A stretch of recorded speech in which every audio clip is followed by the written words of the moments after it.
Hi అండి. నమస్తే. నక్కి దాక్కుంది మూడవ భాగం. సులోచన కథ హాస్టల్లో అందరికీ తెలిసిపోయింది. వ్యాన్ డ్రైవర్ ఆసుపత్రిలో ఉన్నాడు. సులోచన ఆసుపత్రికి వెళ్ళి అతన్ని చూసొచ్చింది. తన ప్రాణం కాపాడేందుకు తీవ్రంగా గాయపడ్డాడు. డ్రైవర్ నల్లతంబితో కలియబడ్డ తరువాత ఏదో కారొచ్చి వ్యాన్ పక్కనే ఆగింది. సరిగ్గా ఆ సమయానికి నల్లతంబి చేతిలో పిస్తోలు పేలింది. డ్రైవర్ భుజంలోనూ అరచేతిలోనూ గుళ్ళు గుచ్చుకున్నాయి. నల్లతంబి మీద నుంచి అతని పట్టు సడలిపోయింది. వెంటనే నల్లతంబి వ్యాన్ దిగి పక్కన ఆగి ఉన్న కారెక్కి వెళ్ళిపోయాడు. ఆ వచ్చిన కారు నెంబర్ ఎవ్వరూ చూడలేదు. బెంగుళూరు పోలీసులు ఆ కారు కోసం, ఆ కారులోని వాళ్ల కోసం పట్నమంతా గాలిస్తున్నారు. సులోచన కథ గురించి పత్రికలు వార్తలు ప్రకటించాయి. హాస్టల్లో ఉన్న ఆడవాళ్లు ఒక్కొక్కరే వచ్చి సులోచనని చూసి వెళుతున్నారు. కొందరు సలహాలిచ్చారు. నీకు రక్షణ ఇవ్వడం పోలీసుల బాధ్యత, అడుగు అని సలహా ఇచ్చారు కొందరు. దూరదేశానికి ఎక్కడికైనా పారిపోమ్మని చెప్పారు కొందరు. అజ్ఞాతంగా ఉండేందుకు తను బెంగుళూరు వచ్చింది. కానీ ఇప్పుడు తన విషయం బయటపడిపోయింది. సులోచన, హాయిగా ఎవరినైనా చూసి పెళ్లి చేసుకోరాదు, నిన్ను కాపాడే బాధ్యత అతనిదైపోతుంది అంది విమల. ఆ మాట సులోచన మెదడులో నాటుకుంది. 24 గంటలు ఆ ఆలోచనే మెదడులో పనిచేస్తుంది. చివరికి ఆ ఆలోచనే బావుందని నిశ్చయించుకుంది. అతను సులోచనను ఆపాదమస్తకము పరీక్షగా చూసి తృప్తితో చిరునవ్వు నవ్వి, నన్ను గురించిన వివరాలు చెబుతాను, జాగ్రత్తగా విను అన్నాడు. సులోచన తల ఊపింది. నా పూర్తి పేరు గోవర్ధన్ రావు. 32 ఏళ్ళు. స్కూల్ ఫైనల్ వరకు చదివాను. ఉద్యోగం చేయవలసిన అవసరం లేదు కనుక అంతటితో చదువు మానేశాను.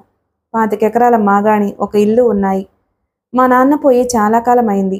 అన్నదమ్ములు గాని అక్క చెల్లెళ్ళు గాని లేరు. 4 ఏళ్ల క్రితం పెళ్ళయింది. భార్య పోయి ఏడాదయింది అన్నాడు గోవర్ధన్ రావు. సులోచన అతన్ని పరీక్షగా చూసింది. పొడుగ్గా సన్నగా ఉన్నాడు. చిందరవందరగా ఉన్న ఉంగరాల జుట్టు, వెడల్పాటి మొహం, గుండ్రని గడ్డం, పెద్ద కళ్ళు, కొంచెం ఎర్రగా ఉన్నాయి. మనిషి అనాకారి కాడు, రూపవంతుడు కాడు. నా పేరు రాధ. 20 ఏళ్ళు. నేను స్కూల్ ఫైనల్ పాస్ అయ్యాను. టైప్ రైటింగ్, షార్ట్ హ్యాండ్ నేర్చుకున్నాను. అమ్మ లేదు, నాన్నగారున్నారు, రిటైర్ అయ్యారు. కట్నం ఇచ్చి పెళ్లి చేసే స్థితిలో లేరు. అందుకే తన చెల్లెలు కొడుకుని చేసుకోమన్నారు. నాకు ఇష్టం లేదు. నా వివాహం సంగతి నేనే చూసుకుంటానన్నాను. నాకు ఆస్తి లేదు, డబ్బు లేదు అంది సులోచన. నీకు వేరే ఆస్తి ఎందుకు? నీ అందమే నీ ఆస్తి అన్నాడతను. సులోచన తల వంచుకుంది. మీ నాన్నగారి అనుమతి తీసుకోవాలా? అవసరం లేదు. నీకిష్టమైతే వెంటనే వివాహం ఏర్పాటు చేసుకోవచ్చుగా. సులోచన తల ఊపింది. ఈ ఊళ్ళోనే చేసుకుందామా లేక మా ఊరికి వెళ్దామా? మీ ఇష్టం. ఆల్ రైట్, ఆలోచించి చెబుతాను అని నవ్వి, వివాహ విషయం కాదు, అది సెటిల్ అయిపోయింది. ఎక్కడా ఎప్పుడు వివాహం చేసుకునేది రేపు చెబుతాను అని అతను వెళ్ళిపోయాడు. అతను వెళ్ళిపోగానే సులోచన కాగితం కలం పుచ్చుకుని కూర్చుంది. బెంగుళూరు. నాన్నగారికి వధువు కావలను అనే ప్రకటన పత్రికలో చూసి ఉత్తరం రాశానని, ఆ ప్రకటన చేసిన మనిషి నన్ను చూడడానికి వస్తున్నాడని నిన్న నీకు రాసిన ఉత్తరం అందుంటుంది అని అనుకుంటున్నాను. ఆయన ఈవేళొచ్చారు. రూపవంతుడు కాదు గాని అనాకారి కాడు. 25 ఎకరాల మాగాణి, ఒక ఇల్లు ఉన్నాయట. తల్లిదండ్రులు, అక్క చెల్లెళ్ళు, అన్నదమ్ములు ఎవరూ లేరట. మొదటి భార్య పోయి సంవత్సరం అయిందట. నన్ను వివాహం చేసుకోవడానికి ఇష్టపడ్డారాయన. నేను సమ్మతించి వివాహం ఏర్పాటు చేయమని చెప్పాను. నువ్వు లేకుండా వివాహం జరుగుతున్నందుకు చాలా విచారంగా ఉంది. కానీ గుట్టుచప్పుడు కాకుండా పెళ్లి చేసుకుని మారుమూల ఉన్న పల్లెటూరికి వెళ్ళిపోవడమే మంచిది.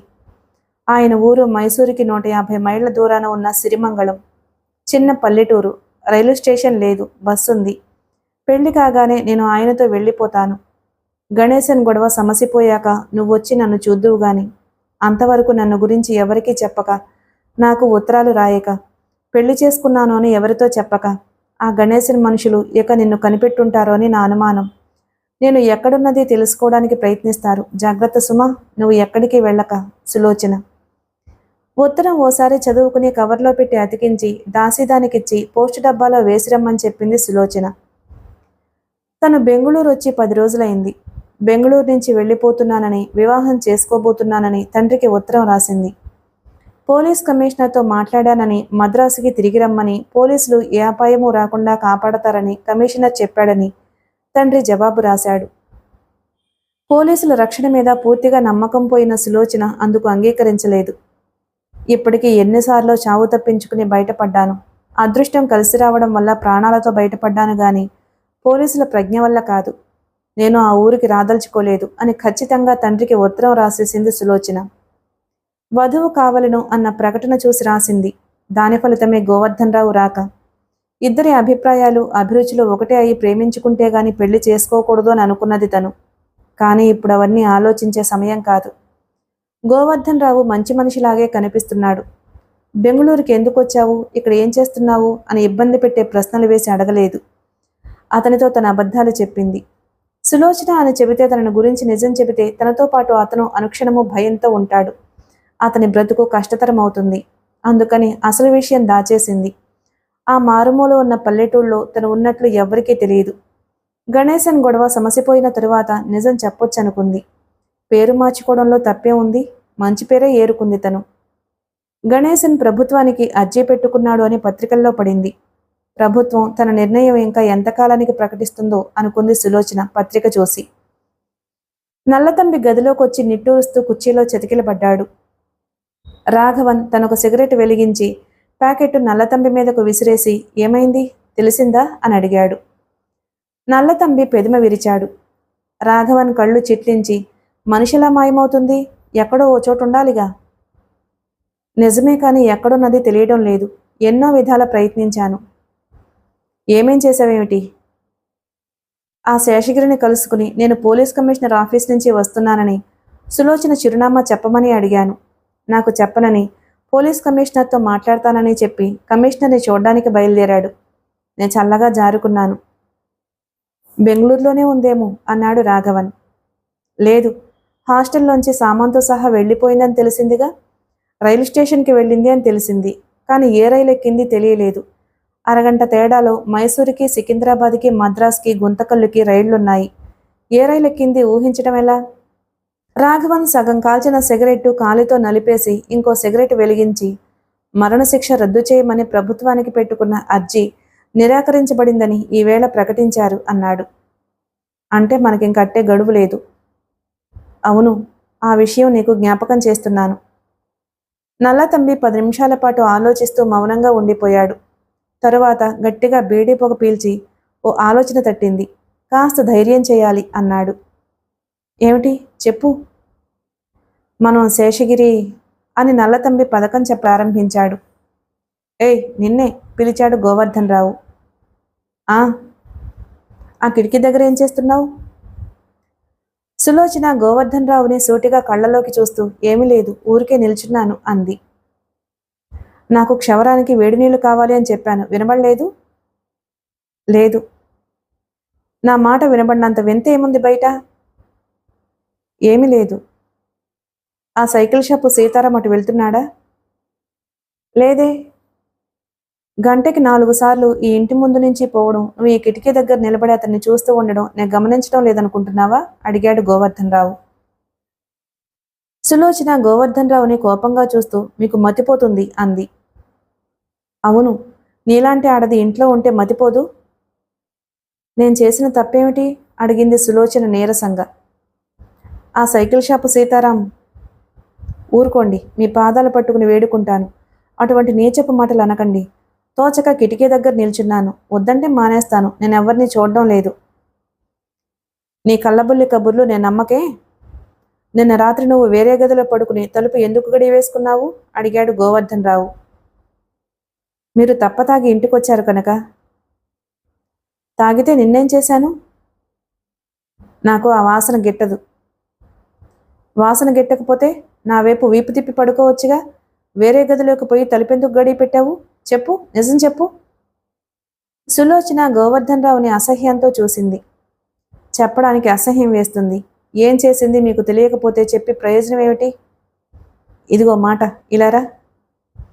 సులోచన అతని దగ్గరకు జరిగింది. పెళ్ళుమని చెంప మీద కొట్టాడు. ఏం చేశానో చెప్పు. ఏం చేసినా నీ ముగుడిని కదటే. ఎక్కడికి పారిపోతావు అని అరిచాడు. సులోచన రాతిబొమ్మలా నిలబడింది. కళ్ళల్లో నీళ్లు నిండాయి. ఎవరో అపరిచితుణ్ణి, అతని అలవాట్లు, అతని అభిరుచులు, అతని నైజం, అతని పుట్టు పూర్వోత్తరాలు తెలియకుండా పెళ్లి చేసుకున్నందుకు తగిన శాస్తి జరుగుతోంది. పెళ్ళయి వారం రోజులైంది. తను ఆ ఇంటికి వచ్చి 6 రోజులైంది. ఆ 6 రోజుల్లోనూ భర్త చూపిన ప్రేమాదరణలు ఇలా ఉన్నాయి.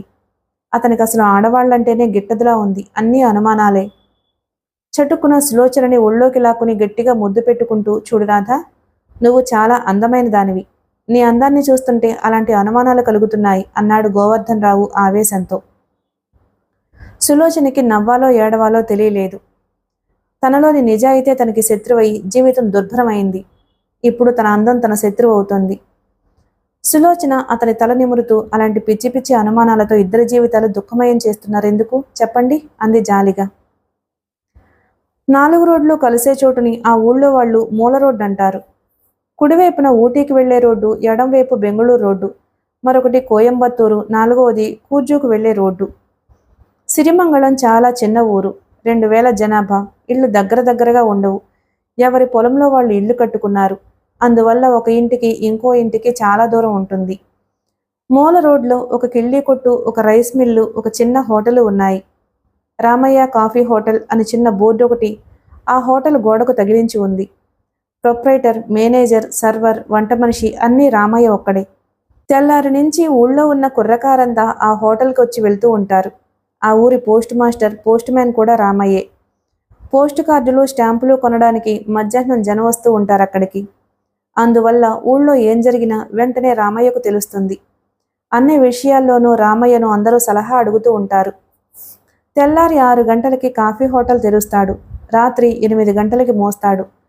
తీరిక ఎరగడు. రామయ్యకి 45 ఏళ్ళు. ఎర్రగా లావుగా ఉంటాడు. బట్టతల, కళ్ళద్దాలు, పచ్చటి మల్లు పంచె కట్టుకుని షర్టు వేసుకుంటాడు.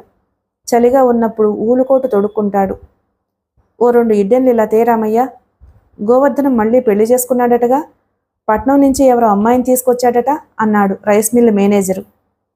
అవును, గోవర్ధనే చెప్పాడు. నేను ఇంకా అతని పెళ్ళాన్ని చూడలేదు. చూస్తావు, ఎందుకు చూడవు? ఏ కార్డు కోసమో నీ కొట్టుకు రాకపోతుందా? నేను చూశాను అన్నాడు సైకిల్ షాపు సీతారాం. ఎలా ఉందేమిటి? మధుబాలలా ఉంది. ఎవరా మధుబాల అడిగాడు ఇంకో ఆసామి. సినిమా తారలే అన్నాడు రామయ్య. అంత అందమైన పెళ్ళాన్ని తెచ్చుకున్నాడా గోవర్ధనం? ఎప్పుడు తాగిపడుండేవాడికి అంత అందమైన పెళ్ళాం ఎందుకు అన్నాడు రైస్ మిల్ మేనేజరు. అతని గొడవ అతను చూసుకుంటాళ్లే, మనకెందుకు? ఆ కొత్త డాక్టర్ ప్రాక్టీసు బాగా పెరుగుతోందటగా. చుట్టుపక్కల వాళ్ళంతా మందుల కోసం ఈయన దగ్గరికే వస్తున్నారటగా అన్నాడు రామయ్య. అవును, నీలకంఠం గారు అబ్బాయి బతకడం కష్టమని పట్నంలో పెద్ద ఆసుపత్రికి తీసుకువెళ్ళమని డాక్టర్ పంతులు చెప్పాడట. అది ఈ కొత్త డాక్టర్కి తెలిసి తనే స్వయంగా వెళ్ళి పట్నం తీసుకువెళ్ళనవసరం లేదని, తనే నెమ్మది చేస్తానని చెప్పి ఆ వేళ ఏదో ఆపరేషన్ చేశాడట. మర్నాటి నుంచి నీలకంఠం గారి అబ్బాయి కోలుకోవడం మొదలుపెట్టాడు. వారం రోజుల్లోపునే లేచి తిరగడం ప్రారంభించాడు. ఈ విషయం ఆ నోట్లో ఈ నోట్లో పడి చుట్టుపక్కలంతా పాకింది. అందుకే అందరూ ఈ కొత్త డాక్టర్ చుట్టూ చేరుతున్నారు అన్నాడు సైకిల్ షాప్ అతను. 30 ఏళ్లుగా మన ఊళ్ళో ఉంటూ మనకి మందులిస్తూ మనల్ని కాపాడుతున్న పంతుల్ని అలా ఉన్నట్టుండి నిర్లక్ష్యం చేయటం న్యాయం కాదు. పెద్దవాడయ్యాడు, పొరపాట్లు చేయొచ్చు. అంత మాత్రాన ఎక్కడి నుంచో వచ్చిన ఈ కుర్రకారు డాక్టర్ చుట్టూ చేరడం పంతులకి అపచారం చేయటం అని తీర్పు చెప్పాడు రామయ్య. ఎక్కడి నుంచో రావడం ఏమిటి? శ్రీకాంత్ రాజశేఖరం గారి దూరపు బంధువట. ఆయనకి ఇతనొక్కడే వారసుడట. ఆయనకున్న 4 ఎకరాలు ఇల్లు డాక్టర్ శ్రీకాంత్ పేరున రాశాడట. అందుకే ఈ ఊరొచ్చాడు అన్నాడు రైస్ మిల్ మేనేజరు. అది కాదయ్యా, ఏదో మర్మం లేకపోతే అంత పెద్ద చదువు చదివిన డాక్టర్ శ్రీకాంత్ ఈ పల్లెటూరుకు వచ్చి ప్రాక్టీస్ ఎందుకు పెడతాడు చెప్పు? పట్నంలో ఎవరి ప్రాణమో బలితీసుంటాడు. అందువల్ల అక్కడ పరపతి పోయి ఈ మారుమూల పల్లెటూరుకు వచ్చుంటాడు అని రామయ్య తెలివిగా చెప్పానని అందర్నీ ఓరకంట చూసి వెంటనే ఉష్, డాక్టర్ శ్రీకాంత్ వస్తున్నారు అన్నాడు పెదముల మీద వేలు పెట్టుకుని. ఏవండి డాక్టర్ గారు, కాఫీ కావాలా అడిగాడు రామయ్య డాక్టర్ హోటల్లోకి రాగానే. నాకేమైనా ఉత్తరాలు వచ్చాయేమో అని వచ్చాను. పొద్దున్న బట్వాడాలో ఏవీ రాలేదు. కాఫీ తాగి వెళ్ళండి. ఆహా, వద్దు. వద్దంటే ఎలా అంటూ రామయ్య కాఫీ కలపడం ప్రారంభించాడు. పోస్టాఫీస్ ఇదేనా అన్న మాటలు వినిపించి అందరూ తల అటువైపు తిప్పారు. అవును, ఇదే అన్నాడు శ్రీకాంత్. నాకు ఓ కవర్ కావాలి అంది సులోచన తలుపు దగ్గరే నిలబడి. హోటల్లో జనం గుసగుసలు ప్రారంభించారు. ఆమె గోవర్ధనం కొత్త పెళ్ళాం అని అందరి చెవుల్లో ఊదేశాడు సైకిల్ షాపు సీతారాం. కళ్ళప్పజెప్పి నోళ్లు తెరుచుకుని చూశారందరూ. ఈవిడ నిల్చున్నారు. త్వరగా కవరిచ్చి పంపించవయ్యా రామయ్య, నాకు కాఫీ తర్వాత ఇద్దువు గాని అన్నాడు డాక్టర్ శ్రీకాంత్. సులోచన డాక్టర్ శ్రీకాంత్ని చూసింది. అతను ఆమె కళ్ళలోకి చూశాడు. ఇద్దరిలోనూ ఏదో విచిత్రమైన అనుభవం కలిగింది. గుండెల్లో దాగి ఉన్నదేదో కదిలినట్లయింది. రామయ్య కవరు తెచ్చి సులోచనకిచ్చాడు. సులోచన ₹1 బిళ్ళ ఇవ్వగానే అతను గల్లాపెట్టె దగ్గరకు వెళ్ళాడు. శ్రీకాంత్ సులోచనని పరీక్షగా చూస్తున్నాడు. పరాయి స్త్రీని అలా చూస్తాడే అనుకుంటున్నారు హోటల్లో కూర్చున్న వాళ్ళు. ఇవిగోనమ్మా చిల్లర డబ్బులు అన్నాడు రామయ్య. సులోచన చెయ్యి చాపి చిల్లరందుకుంటూ అమాంతం నేల మీద కుప్పగా పడిపోయింది. అయ్యో పాపం పడిపోయింది అన్నాడు రైస్ మిల్లు మేనేజరు. ఏమిటేమిటి అన్నాడు రామయ్య. శ్రీకాంత్ మోకాళ్ల మీదకు వంగి ఆమె చెయ్యి పట్టుకుని పరీక్ష చేశాడు. ప్రమాదమేమీ లేదు, నీరసం వల్ల పడిపోయింది. రామయ్య, కాఫీ తీసుకురా అన్నాడు శ్రీకాంత్. బల్లల ముందు కూర్చున్న వాళ్ళంతా లేచి సులోచన పడున్న చోటుకొచ్చి గుంపుగూడారు. దయచేసి అలా చుట్టూ చేరకండి, పేషెంట్కి గాలి కావాలి అన్నాడు శ్రీకాంత్. అందరూ దూరంగా జరిగిపోయారు. శ్రీకాంత్ సంచి తెరిచి సిరంజి తీసి మందెక్కించి సులోచనకి ఇంజెక్షన్ ఇచ్చాడు. తరువాత నెమ్మదిగా 4-5 చెంచాల కాఫీ ఆమె నోట్లో పోశాడు. సులోచన కళ్ళు తెరిచి లేచి కూర్చోబోయింది. 5 నిమిషాలు పడుకోండి, తర్వాత లేవచ్చు అన్నాడు డాక్టరు. డాక్టర్ చెప్పిన ప్రకారం 5 నిమిషాలు కళ్ళు మూసుకుని పడుకుని తరువాత నెమ్మదిగా లేచి నిలబడింది సులోచన. శ్రీకాంత్ కింద పడిన చిల్లర డబ్బులు ఏరి కవరుతో సహా ఆమెకిచ్చాడు. చాలా థ్యాంక్స్ అని చెయ్యి చూసుకుని బల్ల మీద ఉన్న ఇంజెక్షన్ సీసా, డిజిటల్ వాటర్ సీసా చూసి చిన్నగా నవ్వి, నాకు ఇంజెక్షన్ ఇచ్చినట్టున్నారే అంది సులోచన. శ్రీకాంత్ తల ఊపి, రండి, నేను మీ ఇంటి వైపే వెళ్తున్నాను అన్నాడు. డాక్టర్, మీరు కాఫీ తాగకుండా వెళ్తున్నారు అరిచాడు రామయ్య. నాకు కాఫీ వద్దని చెప్పానుగా అన్నాడు శ్రీకాంత్. శ్రీకాంత్ సులోచన బయటకు వెళ్ళిపోగానే అందరూ ఒకరి మొహాలొకరు చూసుకున్నారు. దీర్ఘమైన చర్చ ప్రారంభమైంది. డాక్టర్ శ్రీకాంత్ ప్రవర్తన అసభ్యంగా ఉందని కొందరు, లేదని డాక్టర్ గనక అలా ప్రవర్తించాడని కొందరు 2 వర్గాలు తయారయ్యాయి. సులోచనని చూసి చూడడంతోటే ఆమె ఆరోగ్యంగా లేదని గుర్తించటం వల్లే ఆమెను పరికించి చూశాడని, డాక్టర్ గనుక ఆమెకు తోడు వెళ్ళాడని డాక్టర్ శ్రీకాంత్ అభిమానులన్నారు. పరాయి ఆడదాన్ని కళ్ళప్పగించి అలా చూడడం తప్పని, సులోచన అందం చూసి ముగ్ధుడయి ఇంజెక్షన్కి డబ్బు కూడా అడగలేదని, కుక్కపిల్లలా ఆమె వెంటపడి పోయాడని, ఈ విషయం గోవర్ధనంకి తెలిస్తే శ్రీకాంత్తో ఒలుస్తాడని కొందరన్నారు. రామయ్య మాత్రం ఆ చర్చలో పాల్గొనలేదు. దీర్ఘమైన ఆలోచనల్లో మునిగి ఉన్నాడు. శేషగిరి కూతురు దగ్గర నుంచి వచ్చిన ఉత్తరం మరోసారి చదివి పరుపు కింద దాచి దీపం ఆర్పాడు. తను కులాసాగానే ఉన్నానని, బెంగ పడొద్దని 2 వాక్యాలు రాసింది సులోచన. దాంపత్య జీవితం ఎలా ఉన్నది, భర్త తనను ఎలా ఆదరిస్తున్నది వివరంగా రాస్తుంది అని ఆశించిన శేషగిరికి ఆ ఉత్తరం చాలా ఆశాభంగం కలిగించింది. పెళ్ళైన 15 రోజుల తరువాత రాసిన మొదటి ఉత్తరం అది. భర్తని గురించి ఒక్క మాట కూడా లేదు. శేషగిరి ఆలోచిస్తూ పడుకున్నాడు. ఒకసారి వెళ్ళి చూసొద్దాం అనుకున్నాడు కానీ గణేశన్ని ఉరితీసేంత వరకు రావద్దని సులోచన రాసింది. అది జ్ఞాపకం ఉంది. అనవసరంగా కోర్టుకెక్కి సాక్ష్యమిచ్చి ఎంత కష్టాల పాలైంది తన బిడ్డ. ఎక్కడో దూరంగా గడియారం 12 గంటలు కొట్టింది. గదిలో ఏదో చప్పుడైనట్లయి చటుకున లేచి కూర్చున్నాడు గిరి. ఎవరో కదులుతున్నట్లు అనిపించింది. ఎవరు? కేకేశాడు. వెంటనే అతడి నోటి మీదకి ఒక చెయ్యొచ్చి అదిమి పట్టింది. శేషగిరి గిరగిలా తన్నుకున్నాడు. 2 చేతులు పైకెత్తి తన నోటి మీద చేతులు లాగేయడానికి ప్రయత్నించాడు కానీ ప్రయోజనం లేకపోయింది. బలమైన 2 చేతులు తన చేతులు పట్టుకుని వెనక్కి లాగేశాయి. నోట్లో గుడ్డలు కుక్కుతున్నారు. 2 చేతులు తాళ్లతో కట్టేస్తున్నారు. ఎవరు వీళ్ళు? తనను ఎందుకు హింసిస్తున్నారు? అంతా చీకటి, ఆకారాలు తప్ప ఇంకేమీ కనిపించటం లేదు. ఇంతలో దీపం వెలిగింది. తనకు ఎదురుగా నిల్చున్న ఇద్దరినీ పరీక్షగా చూశాడు శేషగిరి. ఎవరు మీరు అని అడగాలనిపించింది కానీ నోటి వెంట మాట రావడం లేదు. ఇద్దరు క్రూరంగా ఉన్నారు. పోలీసులకు చెప్పేందుకు వాళ్ళ మొహాలు బాగా గుర్తుపెట్టుకున్నాడు. ఏయ్, నీ కూతురు ఎక్కడుందో చెబుతావా అడిగాడొకడు. అతనే రాఘవన్. శేషగిరి మాట్లాడలేదు. మాట్లాడడానికి వీల్లేదు. చెబుతావా చెప్పవా? నల్లతంబి హుంకరించాడు. చెప్పనని శేషగిరి తల విదిలించుకున్నాడు. కాలుతో శేషగిరిని డొక్కలో ఒక్క తన్ను తన్నాడు రాఘవన్. జేబులోంచి బ్లేడు తీసి పట్టుకుని చెబుతావా చెప్పవా అడిగాడు నల్లతంబి. శేషగిరి కళ్ళు తెరిచి బ్లేడు వంక చూస్తూ తల విదిలించాడు. బ్లేడుతో శేషగిరి చెంప మీద ఒక అంగుళం మేర కోసేశాడు నల్లతంబి. రక్తం చిమ్మి శేషగిరి చెంప మీద నుంచి మెడ మీదకి ధారగా కారడం ప్రారంభించింది. చెబుతావా గొంతుకోయినా? అడిగాడు రాఘవన్. శేషగిరి తల ఊపాడు. నల్లతంబి శేషగిరి నోట్లో కుక్కిన గుడ్డలు లాగేశాడు. వెంటనే శేషగిరి కేక వేయడానికి ప్రయత్నించాడు గాని అతని కంఠంలోంచి కేక బయటికి రాలేదు. ఆలోగా రాఘవన్ శేషగిరి గొంతు 2 చేతులతో పట్టుకుని నలపడం ప్రారంభించాడు. అరుస్తావా మోసలి వెధవా, నీకింత పొగరా? వెర్రి కోపంతో రాఘవన్ మరింత గట్టిగా గొంతు నొక్కాడు. శేషగిరి కళ్ళు వెళ్లుకొస్తున్నాయి. వెనక నిలుచున్న నల్లతంబి శేషగిరి వీపు మీద ఒక్క తన్ను తన్నాడు. ఆ తన్నుకి శేషగిరి ముందుకు వంగాడు. తన పట్టు వదిలించుకునేందుకు ప్రయత్నిస్తున్నాడనుకుని రాఘవన్ మరింత గట్టిగా అతని మెడ నలపడం ప్రారంభించాడు. శేషగిరి తలవాల్ చేశాడు. అరెరే, చచ్చిపోయాడు అన్నాడు రాఘవన్ భయంతో. మెడ నలిపితే చావడు, చస్తే చచ్చాడు గాని త్వరగా ఇక్కడి నుంచి వెళ్ళిపోదాం. నల్లతంబి రాఘవన్కి ధైర్యం చెప్పాడు. ఇద్దరూ గబగబా గదంతా వెతకడం ప్రారంభించారు. పరుపు కింద గిరిదాచిన ఉత్తరం కనిపించింది. ఇదిగో అది రాసిన ఉత్తరం. అడ్రస్ చూడు. ఓసి, దీని తెలివి చూడు. ఊరి పేరు మాత్రం ఉంది, అడ్రస్ లేదు. పేరు కూడా మార్చుకుందేమో. అవును, రాధ అని మార్చుకుంది. ఏ ఊరు? అడిగాడు నల్లతంబి. సిరిమంగళం. సరే, ఆ ఉత్తరం తీసుకో, త్వరగా ఇక్కడి నుంచి పోదాం.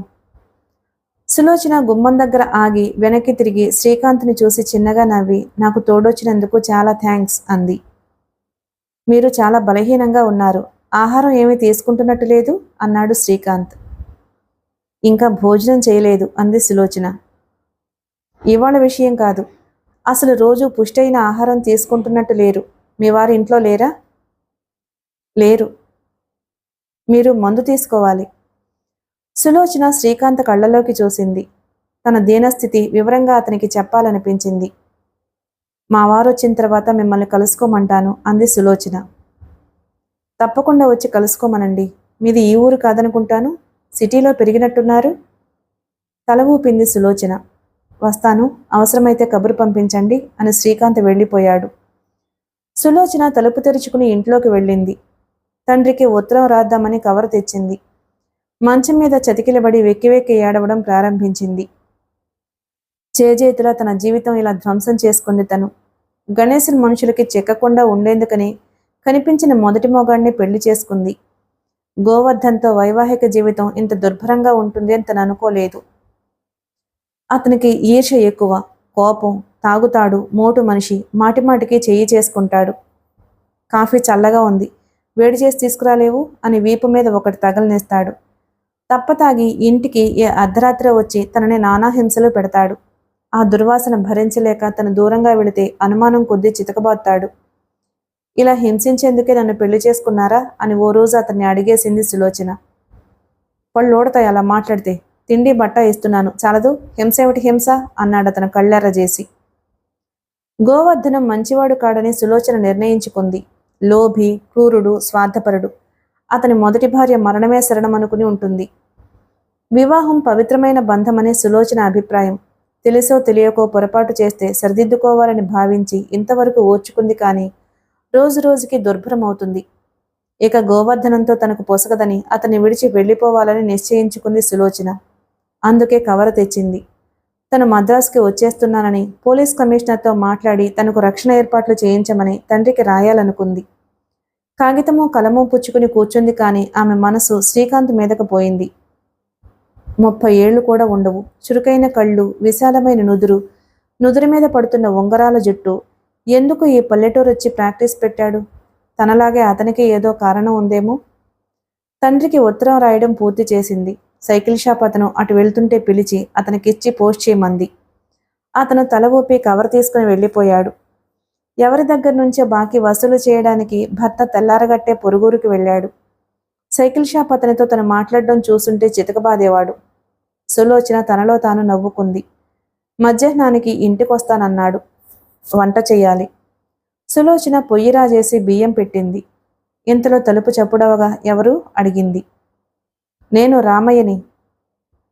ఆయన లేరు. పర్వాలేదు, మిమ్మల్ని చూడ్డానికే వచ్చాను అని కేకేశాడు రామయ్య. ఎవరా తనని చూడడానికి వచ్చిన ఆ రామయ్య? సులోచన గుండె దడదడమంటుంది. కిటికీలోంచి బయటికి చూసింది. తలుపు దగ్గర నిల్చున్న హోటల్ అతన్ని చూసి ధైర్యం తెచ్చుకుని తలుపు తెరిచింది. మనల్ని ఎవరూ చూడలేదుగా? అడిగాడు రాఘవన్. లేదు, ఈ అర్ధరాత్రి ఎవరు చూస్తారు మనల్ని? అన్నాడు నల్ల తంబి తలుపు మూసేసి. అయినా మనం ఇంకా ఈ ఊళ్ళో ఉండడం మంచిది కాదు. ఈ ఊళ్ళో ఎందుకుంటాం? ఆ సులోచనని వెతికి పట్టుకోవద్దు. అవును, తెల్లారగానే బయలుదేరదాం. రైల్లో వెళ్ళడం అంత మంచి పని కాదు. ఓ కారు సంపాదించాలి. సంపాదించి? అడిగాడు నల్లతంబి. సిరిమంగళం వెడదాం. అక్కడికి వెళ్ళాక చూసుకోవచ్చు. సులోచన ఎక్కడున్నది కనుక్కోవడం అంత కష్టమైన పని కాకపోవచ్చు. అవును, తెల్లారగానే నేను షణ్ముగం షాప్కు వెళ్ళి కారు తెస్తాను. ఇస్తాడా? ఎందుకివ్వడు? డబ్బిస్తే సరి. సరే, ప్రయాణం ఏర్పాట్లు నువ్వు చెయ్యి, నేను నిద్రపోతాను. నువ్వు కారులో నిద్రపోవచ్చు అన్నాడు రాఘవన్. చీకటిగా ఉండగానే దాసీది వచ్చి తలుపు తట్టింది. శేషగిరి వచ్చి తలుపు తీయలేదు కానీ తొయ్యగానే తలుపు తెరుచుకుంది. దాసీది ఇంట్లోకి వెళ్ళింది. మసక చీకట్లో మంచం మీద పడుకుని ఉన్న శేషగిరిని చూసి నీళ్ల గదివైపు వెళ్ళి అంట్లు తోమిపెట్టి చీపురు తీసుకుని ముందు గదిలోకి వచ్చింది. ఇంకా పడుకుని ఉన్న శేషగిరిని చూసి, అయ్యగారు, ఒంట్లో బాగోలేదా అని అడిగింది. సామాన్యంగా తను వచ్చేటప్పటికే శేషగిరి నిద్రలేచి ఉంటాడు. తను పిలిచినా పలక్కపోయేటప్పటికి మంచం దగ్గరకు వెళ్ళి నుదుటి మీద చెయ్యి వేసి, అయ్యగారు అంది. అప్పటికే శేషగిరి పలకలేదు. దాసీదానికి అనుమానం కలిగి కప్పున్న దుప్పటిలాగి కెవ్వున కేకపెట్టింది. నిద్రలే అని తట్టి లేపాడు రాఘవన్ నల్లతంబి. రాఘవన్ ఉలికిపడి లేచి కూర్చుని ఏమైంది అని అడిగాడు. ఏం కాలేదు, కారు తీసుకొచ్చాను. ట్యాంకు నిండా పెట్రోల్ పోయించావా? ఆ. పిస్తోళ్ళు క్లీన్ చేసి తోటాలు నింపాను. సరే, పోదాం పద అన్నాడు రాఘవన్. అప్పుడే ఊరంతా పొక్కిపోయింది. ఏమిటి? రాత్రి శేషగిరి దారుణంగా హత్య చేయబడ్డట్టు. ఎవరు చేసినట్లు? అడిగాడు రాఘవన్. పోలీసులకు ఇంకా ఆచూకీ తెలిసినట్టు లేదు. పద పోదాం. అసిస్టెంట్ కమిషనర్ బల్ల మీద కాగితాలు సర్దుతూ చీఫ్ డిటెక్టివ్ ఇన్స్పెక్టర్ స్వరాజ్యరావు వైపు చూసి, శేషగిరి హత్యకి కారణం తెలిసిందా అడిగాడు. దొంగతనం కారణం కాదు. ఆయన దగ్గర డబ్బు లేదు. ఇంట్లో ఉన్న వస్తువులేవీ పోలేదు అని నిర్ధారణగా తెలిసింది. ఆయనను హింసించినట్టు సూచనలున్నాయి అన్నాడు ఇన్స్పెక్టర్ స్వరాజ్యరావు. అలాగా? అయితే సులోచన ఆచూకీ కోసం శేషగిరి హింసించబడ్డాడని అనుకోవచ్చు కదూ? అవును సార్. ఎవరు ఎప్పుడు అతని ఇంట్లో ప్రవేశించింది, ఎలా ప్రవేశించింది, ఎప్పుడు వెళ్ళిపోయింది, వివరాలు ఏమైనా తెలిసాయా? లేదు సార్. చుట్టుపక్కల వాళ్ళందరూ గాఢ నిద్రలో ఉన్నారట. ఎవరూ ఏమీ చూడలేదంటున్నారు. చూసినా చెప్పరనుకుంటాను అన్నాడు స్వరాజ్యరావు. అంతలో ఏసీ బల్ల మీద టెలిఫోన్ గణగణా మోగింది. ఏసీ రిసీవర్ అందుకుని ఎస్ సార్ అని చాలా వినయంగా మాట్లాడడం విని కమిషనర్తో మాట్లాడుతున్నాడని స్వరాజ్యరావు గ్రహించాడు. రిసీవర్ పెట్టేసి, కమిషనర్ రమ్మంటున్నారు, మీరు కూడా రండి ఇన్స్పెక్టర్ అని ఏసీ లేచాడు. అంత స్పీడ్గా డ్రైవ్ చేయక, మనం చాలా ముఖ్యమైన పని మీద వెళ్తున్నాం. చిన్న యాక్సిడెంట్ అవ్వడం కూడా మంచిది కాదు అన్నాడు నల్లతంబి. రాఘవన్ నవ్వాడు. ఇన్నేళ్లుగా నేను కారు డ్రైవ్ చేస్తున్నాను. ఇంతవరకు యాక్సిడెంట్ అనేది లేదు. అందుకే చెబుతున్నాను, ఆ రికార్డు చెడగొట్టుకోకు అని నల్లతంబి జారగిలబడి కళ్ళు మూసుకున్నాడు. అది కొత్త కారు కాదు. అక్కడక్కడ రంగుపోయింది. మడ్గార్డ్స్ మీద సొట్టలున్నాయి. చాలా పాతదిగా కనిపిస్తుంది. కానీ ఇంజన్ కొత్తది. గంటకి 60 మైళ్ళ స్పీడున సులభంగా వెళ్ళగలదు. రాణిపేట చేరుకుంటున్నారు. రాఘవన్ పెట్రోల్ గేజ్ వైపు చూసి ఉలిక్కిపడి నల్లతంబిని తట్టి లేపాడు. ట్యాంకు నిండా పెట్రోల్ పోయించానన్నావు, గేజ్ చూడు.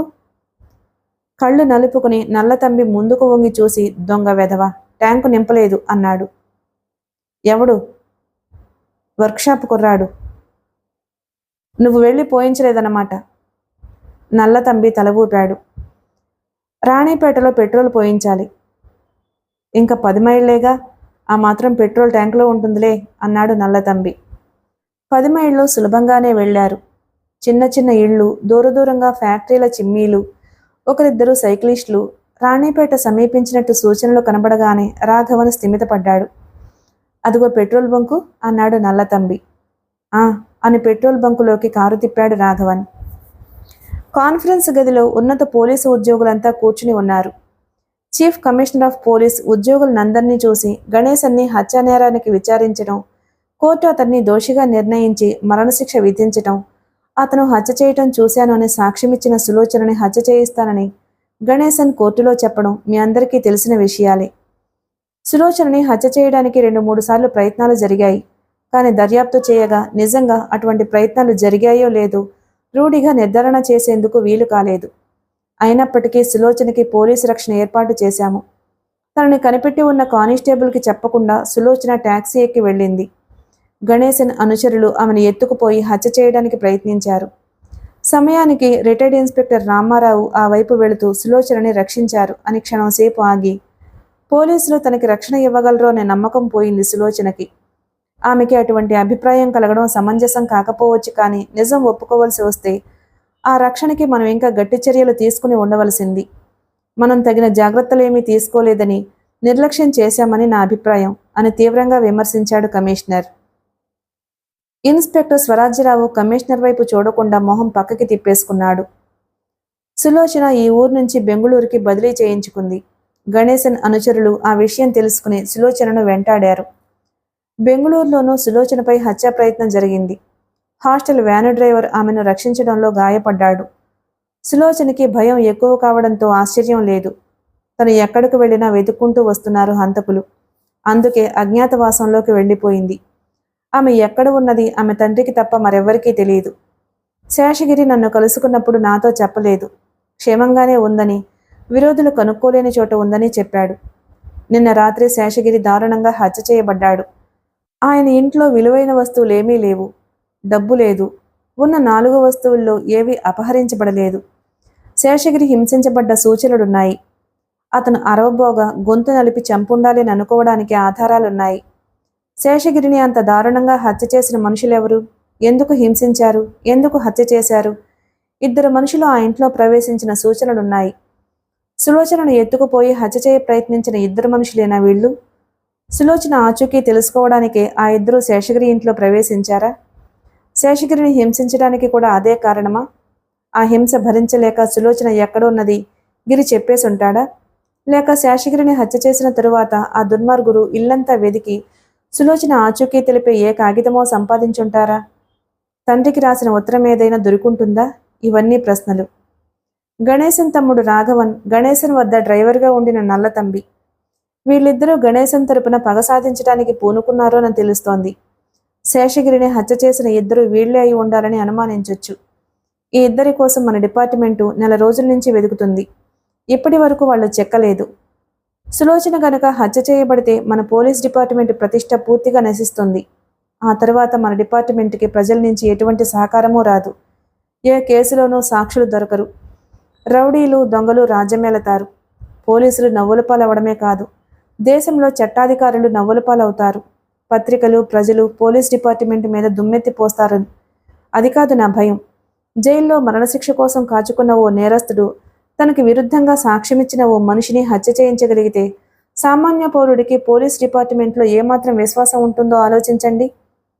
కనుక ఈ సమస్య ఒక పోలీసు ఉద్యోగికి సంబంధించింది కాదు, మనందరికీ సంబంధించింది.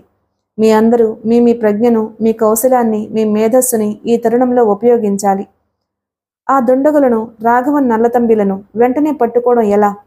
సులోచనని రక్షించడం ఎలా? ఆలోచించి ఏదైనా స్ఫురిస్తే తెలియచేయండి అన్నాడు కమిషనర్. ఆ ఉద్యోగులందరూ ఒకరినొకరు చూసుకున్నారు.